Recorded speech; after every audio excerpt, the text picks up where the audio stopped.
저는 12년 동안 남편을 위해 모든 걸 바쳤습니다. 하지만 남편에게는 7년째 다른 가정이 있었죠. 더 충격적인 건 그 여자가 저를 함정에 빠뜨리려 젊은 남자를 보냈다는 거였어요. 저를 바람피운 여자로 만들어서 재산을 한 푼도 주지 않으려던 계획이었습니다. 하지만 제가 발견한 진실은 더 놀라웠어요. 그 여자의 딸이 남편의 친자가 아니었던 겁니다. 7년 동안 남편을 속인 거였죠. 거짓으로 쌓아올린 성은 결국 무너졌고 저는 새로운 인생을 되찾았습니다.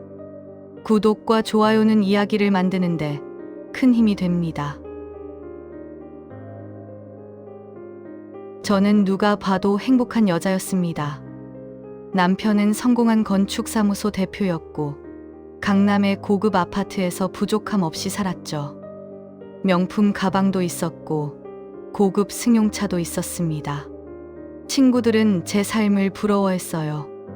하지만 그건 겉으로만 그럴 뿐이었습니다. 남편과 저는 12년 전 대학 시절에 만났어요. 그때 남편은 아무것도 없었습니다. 집안도 넉넉하지 않았고 미래도 불투명했죠. 하지만 저는 그런 남편을 믿고 함께 고생했습니다. 제가 아르바이트로 번 돈으로 남편의 학원비를 댔고 건축사 시험 준비하는 동안 밤낮으로 뒷바라지했어요. 남편이 밤새 공부할 때면 저는 커피를 타다 주고 힘들어할 때면 옆에서 격려해줬습니다.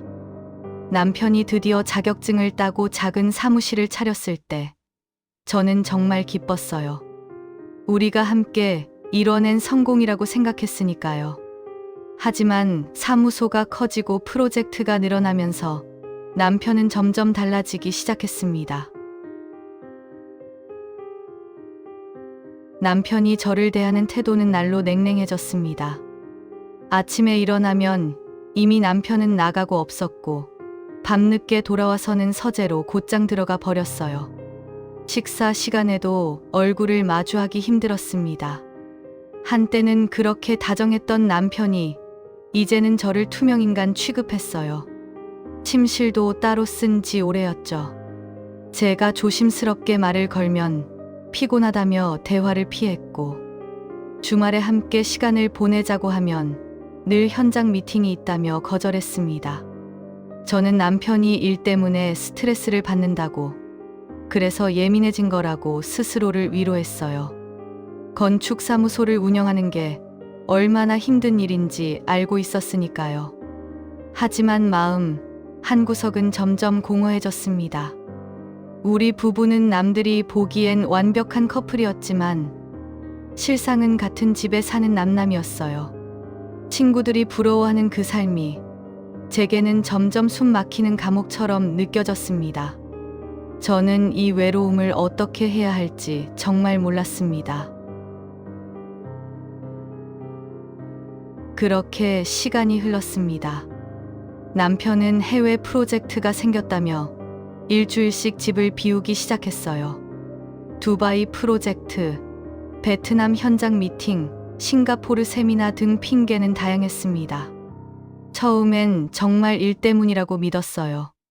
하지만 전화도 거의 안 되고 영상통화를 하자고 하면 항상 회의 중이라며 거절했죠. 시차 때문이라고 했지만 새벽에 전화해도 받지 않았습니다. 저는 혼자 넓은 집에서 텅 빈 시간들을 보냈어요. 아침에 일어나서 청소하고 요리하고 TV 보고 또 잠드는 일상의 반복이었습니다. 친구들을 만나도 제 얘기는 할 수 없었어요. 남편이 잘 나가는 건축가라는 걸 다들 아는데 제가 얼마나 외롭고 불행한지 어떻게 말하겠어요. 자존심도 있었고 무엇보다 제 결혼 생활이 실패했다는 걸 인정하고 싶지 않았습니다. 그러던 어느 날 저는 더 이상 이렇게 살 수 없다는 생각이 들었습니다. 뭐라도 해야 한다고, 제 삶을 찾아야 한다고 다짐했죠. 그래서 동네 피트니스 센터에 등록했습니다. 피트니스 센터에서 저는 정현우라는 트레이너를 만났습니다. 20대 후반쯤 되어 보이는 젊고 건강한 청년이었어요. 현우는 제게 아주 친절하고 다정했습니다. 운동을 가르쳐 주면서도 늘 웃는 얼굴로 격려해 줬죠. 오늘도 잘하셨다고, 점점 좋아지고 있다고 말해주는 그의 한마디 한마디가 제게는 큰 위로가 됐습니다. 남편에게서 오랫동안 듣지 못했던 따뜻한 말들이었거든요. 현우는 제 이야기를 진심으로 들어주는 것 같았어요. 운동이 끝나면 현우는 가끔 커피를 권했고, 저희는 센터 근처 카페에서 이야기를 나누곤 했습니다. 그는 제 얘기를 진지하게 들어줬어요. 남편 이야기는 구체적으로 하지 않았지만 제가 외롭다는 건 현우도 느낀 것 같았습니다. 현우는 저를 이해해 주려고 노력했고 제 감정에 공감해 줬어요. 어느 날 현우가 조심스럽게 제 손을 잡았을 때 저는 깜짝 놀라 손을 뗐습니다. 하지만 그 순간 제 가슴이 두근거리는 걸 부정할 수 없었어요. 오랜만에 느껴보는 설렘이었습니다. 저는 제 자신이 정말 두려웠습니다.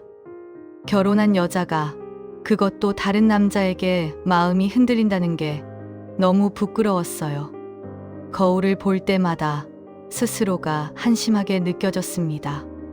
하지만 동시에 현우를 만나는 시간만큼은 제가 살아있다는 느낌이 들었어요.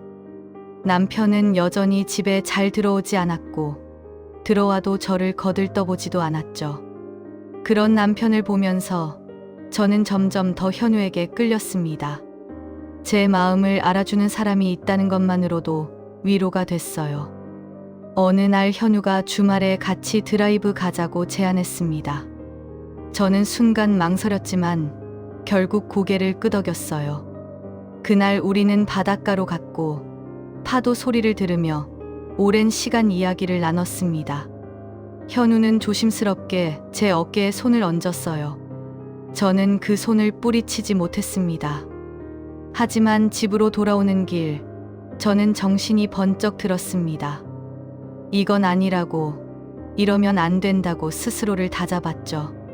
그날 이후로 저는 현우에게 연락을 끊었습니다. 더 이상 만날 수 없다고 분명히 선을 그었어요. 현우와의 연락을 끊은 지 일주일쯤 지났을 때였습니다. 평소처럼 우편물을 확인하러 나갔는데 집 우편함에 두꺼운 갈색 봉투가 하나 들어 있었어요. 보낸 사람 이름도 주소도 없었습니다. 이상한 느낌이 들어 봉투를 뜯었는데 그 안에서 나온 건 여러 장의 사진들이었습니다. 남편이 한 여자, 그리고 67살쯤 되어 보이는 여자아이와 함께 찍은 사진들이었어요. 놀이공원에서 즐겁게 웃고 있는 모습, 레스토랑에서 식사하는 장면, 심지어 아파트 앞에서 가족처럼 손을 잡고 걷는 사진까지 있었습니다. 남편의 표정은 제가 본 적 없을 만큼 행복해 보였어요. 제 앞에서는 한 번도 짓지 않던 그런 미소였습니다. 그 여자는 화려한 외모의 30대 후반쯤 되어 보이는 여성이었고 아이는 남편을 아빠라고 부르는 듯한 친밀한 표정이었어요. 저는 그 자리에서 주저앉았습니다. 손이 떨렸고 숨이 막혔어요. 이게 진짜일까? 합성 사진은 아닐까 하는 생각도 들었지만 사진 속 남편의 모습은 너무나 생생하고 자연스러웠습니다. 저는 며칠 동안 아무것도 할 수 없었습니다. 밥도 제대로 못 먹고 잠도 오지 않았어요. 거울을 보면 초췌해진 제 얼굴이 낯설게 느껴졌습니다. 하지만 이대로 무너질 수는 없었어요. 저는 정신을 차리고 사진을 다시 꺼내봤습니다. 사진 배경에 보이는 간판, 아파트 단지명, 차량 번호판 등을 꼼꼼히 살폈어요. 그리고 심부름센터에 연락해서 조사를 의뢰했습니다. 남편의 행적을 추적해달라고, 가능한 모든 정보를 수집해달라고 부탁했죠. 며칠 후 받은 조사 결과는 정말 충격적이었습니다. 남편은 판교에 있는 고급 빌라에 최미선이라는 여자와 함께 살고 있었어요. 그것도 무려 7년째였습니다. 제가 남편의 무관심을 일 때문이라고 이해하려 애쓰던 그 시간 동안 남편은 다른 여자와 가정을 꾸리고 있었던 겁니다. 미선은 남편이 대학원 다닐 때 만난 사람으로 원래는 인테리어 코디네이터였대요. 지금은 일을 그만두고 남편의 돈으로 살고 있었습니다. 그 6살짜리 딸은 남편과 미선 사이에서 태어난 아이였고요. 저는 분노와 배신감에 온몸이 떨렸습니다. 저는 남편을 추궁했습니다. 사진과 조사 자료를 남편 앞에 던지며 다그쳤죠. 처음엔 남편이 어떻게 알았냐며 발뺌을 하더니 증거가 확실하자 결국 인정했습니다. 미선이와 7년째 만나고 있고 둘 사이에 딸도 있다고 시인했어요. 남편의 태도는 뻔뻔했습니다. 사과는커녕 오히려 제게 역정을 냈어요. 제가 뭘 해줬냐고, 늘 집에만 처박혀서 불평만 한다고. 미선이는 다르다고 말했습니다. 미선이는 자기를 이해해주고 응원해준다고, 함께 있으면 젊어지는 기분이라고 했어요. 저는 어이가 없었습니다. 누가 누구를 이해해줬다는 건지, 누가 누구 덕에 여기까지 왔는지 정말 기가 막혔어요. 하지만 더 큰 충격은 그 다음이었습니다. 남편이 차갑게 말했어요. 제가 최근에 젊은 남자를 만났다면서요. 피트니스 트레이너와 드라이브도 갔다며 따졌습니다. 저는 식은땀이 흘렀습니다. 누가 남편에게 그런 얘기를 한 걸까요? 그리고 곧 깨달았습니다. 현우요. 현우가 남편 측 사람이었던 거예요. 모든 게 계획된 함정이었습니다. 저는 곧바로 현우에게 전화했습니다. 처음엔 받지 않더니 계속 전화하자 결국 받았어요. 저는 현우에게 물었습니다. 누구 시켜서 저한테 접근한 거냐고, 미선이냐 아니면 남편이냐고 다그쳤죠. 한참을 침묵하던 현우가 결국 인정했습니다. 미선이 자기 사촌 누나라고, 누나의 부탁으로 저를 만났다고 고백했어요. 현우의 말에 따르면 미선은 저를 유책 배우자로 만들려는 치밀한 계획을 세웠대요. 제가 다른 남자와 바람을 피웠다는 증거를 만들어서 이혼할 때 위자료를 한 푼도 안 주려던 거였죠. 현우를 저한테 접근시켜서 친밀한 관계로 발전시키고 그 과정을 사진으로 찍어 증거를 확보하려고 한 겁니다. 다행히 저와 현우 사이엔 결정적인 일은 없었지만 함께 드라이브 간 것만으로도 충분히 의심을 살 수 있었어요. 저는 치가 떨렸습니다. 이렇게 치밀하게 계획한 거였다니요. 남편과 미선은 처음부터 저를 함정에 빠뜨릴 생각이었던 겁니다. 제가 외로워서 누군가에게 의지하려는 순간을 노린 거예요. 정말 비열하고 잔인한 계략이었습니다. 하지만 저는 무너지지 않았습니다. 오히려 더욱 냉정해졌죠. 상대가 비겁한 수를 쓴다면 저도 똑같이 대응해야겠다고 생각했어요. 아니, 더 똑똑하게 대응해야 한다고 다짐했습니다. 저는 다시 심부름센터에 연락했습니다. 이번엔 미선의 과거를 철저히 조사해달라고 했죠. 학력부터 경력, 교우관계, 연애 이력까지 가능한 모든 것을 파헤쳐 달라고 부탁했어요. 며칠 후 받은 자료에서 아주 흥미로운 사실을 발견했습니다. 미선이 남편을 만나기 시작한 시기, 그러니까 7년 전 무렵에 미선에게는 다른 남자도 있었다는 거예요. 당시 미선이 다니던 인테리어 회사의 실장이었는데 두 사람이 꽤 깊은 관계였다는 여러 증언이 있었습니다. 회사 동료들의 말로는 거의 동거 수준이었다고 하더군요. 그 남자와 헤어진 시기와 남편의 아이를 가졌다는 시기가 거의 비슷했어요. 정확히는 한두 달 차이밖에 안 났습니다. 그 순간 저는 직감했습니다. 혹시 그 아이가 정말 남편의 친자가 맞을까? 미선이 그 아이를 남편의 아이라고 속인 건 아닐까? 저는 몰래 친자 확인 검사를 준비하기 시작했습니다. 검체를 구하는 건 생각보다 어렵지 않았습니다. 남편이 미선의 집에 갈 때 저는 몰래 뒤를 따라갔어요. 남편이 빌라 안으로 들어가는 걸 확인한 후 저는 근처 카페에서 기다렸습니다. 1시간쯤 지나서 미선과 아이가 마트에 가는 걸 확인했어요. 저는 그 틈을 타서 빌라 경비실로 향했습니다. 경비원 아저씨에게 제가 남편의 본처라는 걸 밝히고 솔직하게 사정을 설명했죠. 경비원 아저씨는 저를 안타깝게 바라보시더니 도와주기로 했습니다. 비슷한 일을 겪은 딸이 있다며 제 손을 꼭 잡아주셨어요. 빌라 쓰레기장에서 남편과 아이의 머리카락이 붙은 빗을 찾아냈습니다. 저는 그걸 조심스럽게 비닐봉지에 담아 곧장 검사기관으로 갔어요. 접수를 하면서 손이 떨렸습니다. 일주일 정도 기다려야 한다고 했어요. 그 일주일이 얼마나 길게 느껴지던지요. 결과가 나오기를 기다리는 동안 저는 현우에게도 다시 연락했습니다. 현우에게 말했어요. 자기가 저한테 했던 잘못을 바로잡을 기회를 주겠다고. 미선이 지시한 내용이 녹음된 게 있으면 달라고 했죠. 현우는 한참을 망설이더니 결국 양심의 가책을 느꼈는지 동의했습니다. 드디어 친자 확인 결과가 나왔습니다. 제 예상이 정확히 맞았어요. 그 아이는 남편의 친자가 아니었습니다. 일치율이 0%였죠. 완전히 남인 거예요. 저는 그 결과지를 손에 쥔 채 웃음이 나왔어요. 허탈한 웃음이었는지 통쾌한 웃음이었는지 저도 잘 모르겠습니다.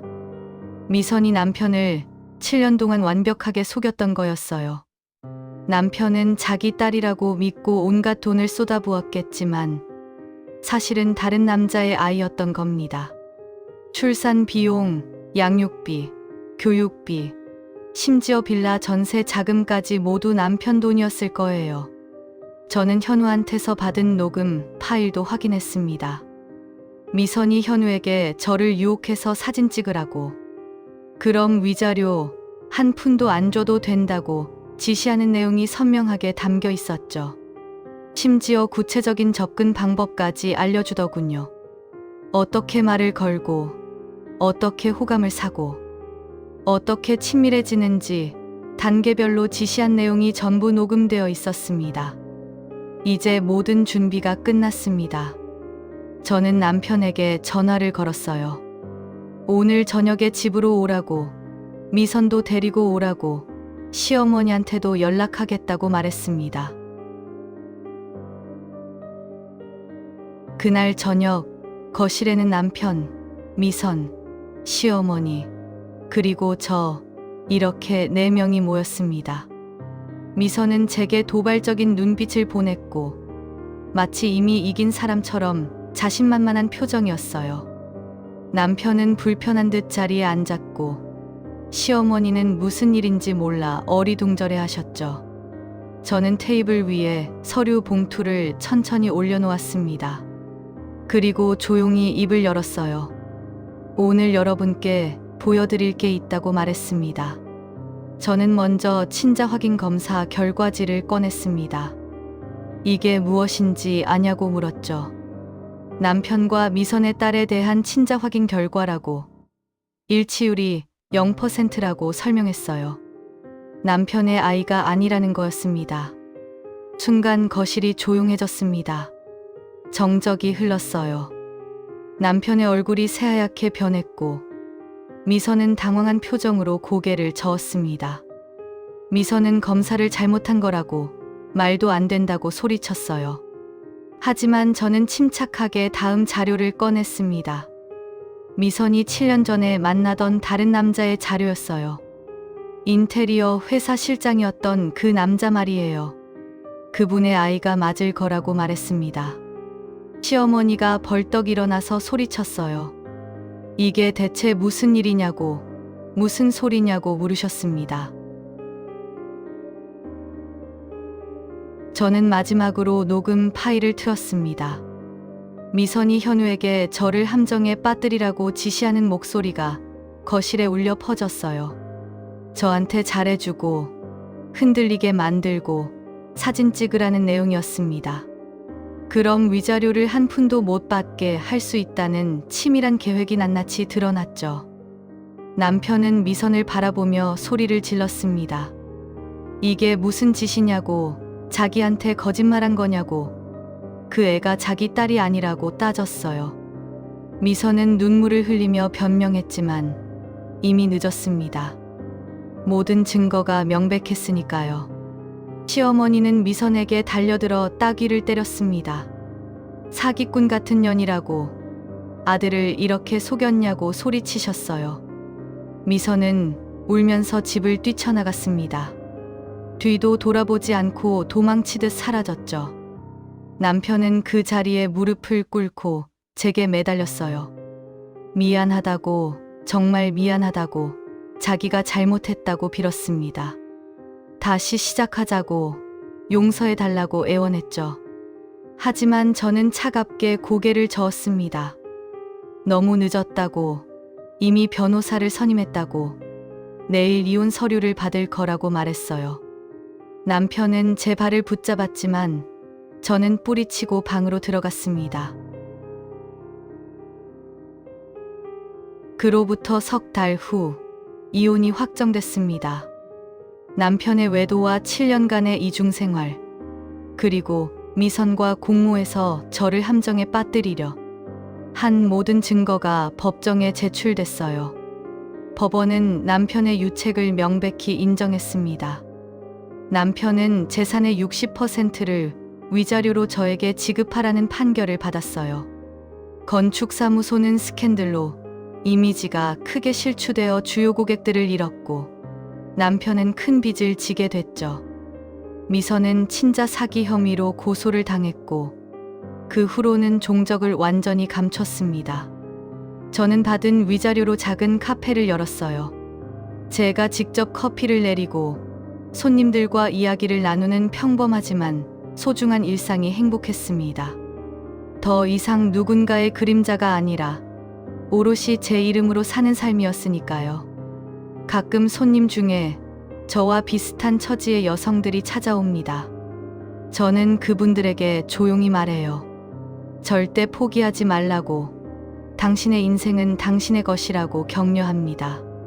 12년의 헌신과 7년의 배신 끝에 저는 비로소 진짜 제 인생을 찾았습니다. 그리고 지금 저는 정말 행복합니다.